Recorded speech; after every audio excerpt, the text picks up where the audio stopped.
reporter Tom George and Contact 13 investigative reporter Stephanie Zeppelin have been on that scene near Robindale and Decatur all afternoon. Let's check in first with Tom George with how this all played out. Yeah, well, right now, most of the scene is still blocked off, but you can see some of the streets are starting to reopen, some of the side streets here, but the main neighborhood where all of this took place still blocked right now. But the good news, this all ended peacefully after more than 5 hours. Now, police say there was another person inside the home at the time. That person is also okay. Now, this all started around 10 o'clock this morning when police got a call about a domestic situation, about the suspect fighting with another person.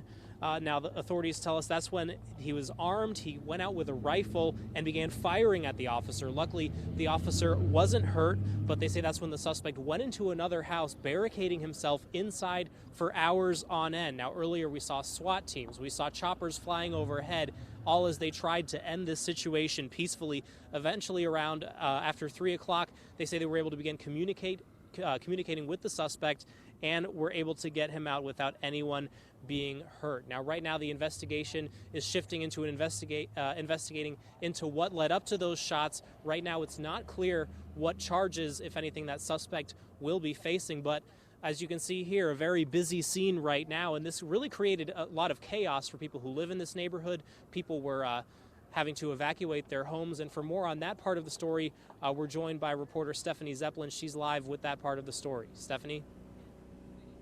Tom, we've actually managed to get between several pieces of this police tape. You can see some people who are still waiting to get into one of the streets that's still taped off. And we've somehow gotten inside to answer some of the questions that people are asking as to maybe when they could get back in their homes. It's still been taped off for quite a while. People we talked to who were taped off even further away this afternoon say they weren't scared. They just wanted to know what was going on. We told several people who were all surprised to hear that something so violent was happening in their neighborhood and say that's not their experience here. You can't find a nicer neighborhood than this. This is nothing on the neighborhood. There could be a wacko anywhere. For hours until about 3:30 p.m., police kept people even further back out on Decatur, not in the neighborhood at all. And there were also several homes right near where the heart of this was happening, where people had to be evacuated. Live near Decatur and Robindale, I'm Stephanie Zeppelin. I'm going to toss it over to you, Steve, in the studio. All right. Thank you, Stephanie. Thank you, Tom, as well. Joining us now.